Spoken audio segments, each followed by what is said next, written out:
Et oui, c'est pour vous, Nana. Ah bon, c'était pour moi.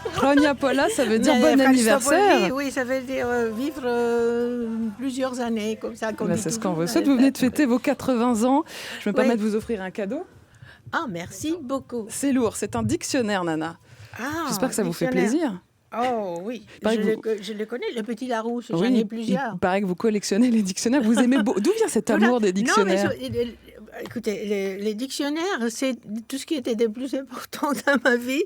Enfin, tous, il y a beaucoup de choses importantes, c'est vrai. Mais parce que, comme je me suis mise à voyager beaucoup, quand j'arrivais dans le pays où je chantais la langue, évidemment, aussi, j'avais besoin de communiquer. Et à la meilleure manière, je ne pouvais pas aller à l'école. Un dictionnaire, il vous apprend à connaître les mots profondément. Alors, c'est magnifique, j'aime beaucoup. Eh ben, vous sortez un disque et vous partez en tournée internationale, donc le Happy Birthday Tour. C'est déjà commencé il y a C'est déjà commencé, mais vous commencez en France en décembre et en janvier. Nana, pourquoi vous continuez ?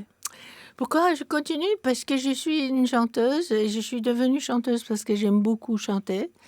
Et c'est devenu pour moi une manière de vivre. Je pense que si je n'étais pas chanteuse, je n'aurais pas fait tout ce que je fais. Alors, grâce à la chanson, je suis une femme normale, évidemment. Oh non, pas normale, non, j'aime pas ces mots. Employer ces mots. Je suis une femme, j'ai des enfants, j'ai des petits-enfants et je suis chanteuse et j'ai appris à vivre sur scène mes vérités. Je cherche l'amour et la paix. Et la paix, comme l'amour, c'est pas une chose matérielle que tu peux mettre dans la poche et tu dis voilà, j'ai trouvé et c'est fini. Non. Il faut continuer à travailler, à le rendre bien, à lui donner l'amour. Il faut lui donner la nourriture aussi, comme la paix. Il faut travailler pour ça. Et puis vous avez dit arrêter la scène, c'est mourir. Oui, quelque part, parce que qu'est-ce que vous faites ? Moi, je m'occupe aussi beaucoup des enfants. Enfin, je suis ambassadeur de bonne volonté de l'UNICEF depuis très longtemps. Et je m'occupe profondément parce que je vais sur le terrain, on voit les problèmes, on essaye vraiment d'apporter une meilleure vie aux enfants, les protéger surtout pour l'éducation, pour la santé, pour tout. Donc ça, c'est une occupation qui me tient au cœur. Mais quand je chante aussi, j'ai beaucoup plus l'opportunité de parler pour ces choses-là. Et vous savez que ils ont tous besoin de parler pour que les gens sachent ce qui se passe. Vous leur faites profiter de votre lumière, en fait. Hein. Voilà, c'est ça. On donne un peu d'amour et l'amour qu'on a reçu, parce que ce n'est pas vraiment les disques qu'on a vendus. Enfin, tout le monde vend. Moi, j'ai vécu longtemps et j'ai eu beaucoup de chance. Oui. Mais aussi d'utiliser ce que vous avez reçu, d'utiliser pour des causes importantes, c'est aussi très important. Et pourtant, vous nous aviez déjà fait le coup en 2007-2008, vous aviez déjà fait une tournée d'adieu. Et vous revenez donc avec un disque aussi, et sur ce disque, aux airs plutôt jazzy, plutôt mélancoliques, et puis toujours avec vos airs classiques, on retrouve évidemment vos grands tubes.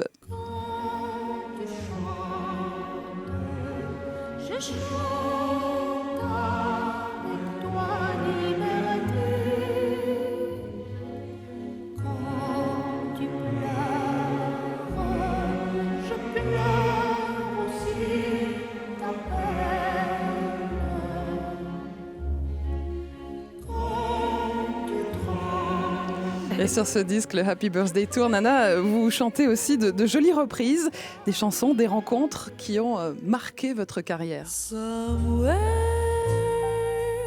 over the rainbow, way up high.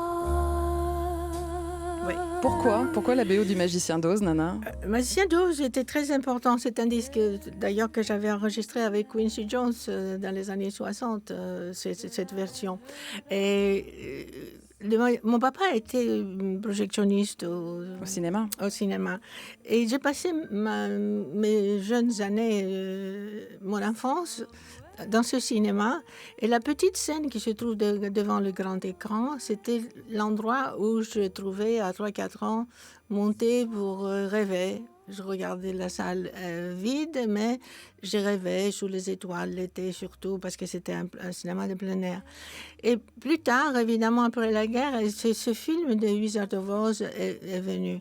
Et dans ce film, Judy Garland cherchait à trouver justement l'amour dans le monde. Et moi, qui étais un enfant, comme tous les enfants de mon âge de cette époque, on rêvait aussi de trouver l'amour. Et si la paix existe, parce qu'on a connu la guerre très tôt. Alors, c'est devenu pour moi un double sens pour la vie, qu'il fallait aller de l'avant et chercher l'amour comme elle. Et puis, j'ai chanté aussi les chansons, ça parce que ça me plaisait beaucoup, cette chanson.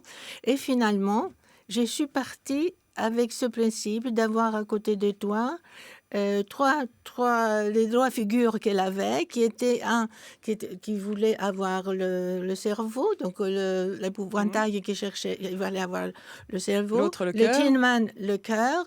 Et le lion qui n'avait pas de courage de trouver le courage. Et je trouve que dans la vie, je suis comme la petite fille qui était dans le temps.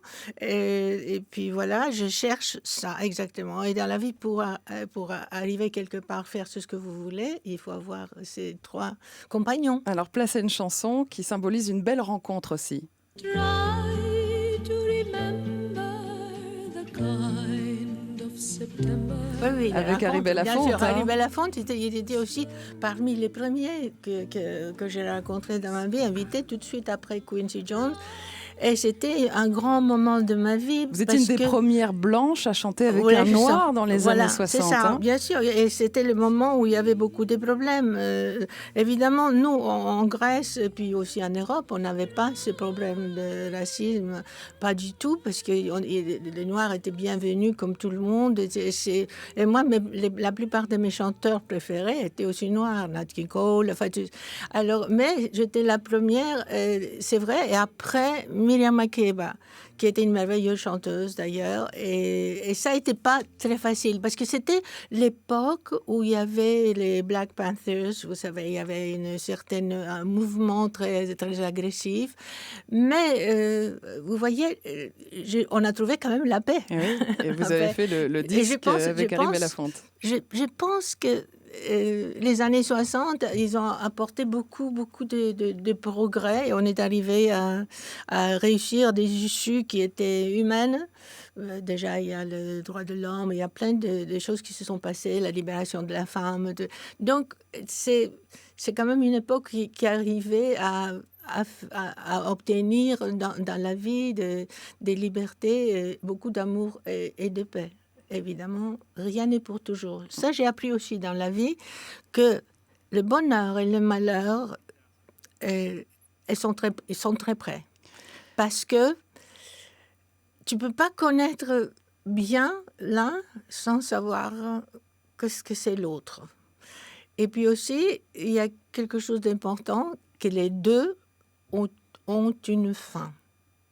Le bonheur d'avoir vendu 400 millions de disques, en tout cas au cours de votre carrière. Nana Mouskouri reste avec nous jusqu'à 13h30. Son Happy Birthday Tour s'arrête le 19 décembre à Marseille, le 20 à Nice, le 21 à Toulon, le 17 janvier à Amiens, le 18 à Lille, le 24 à Tours, le 31 à Nantes.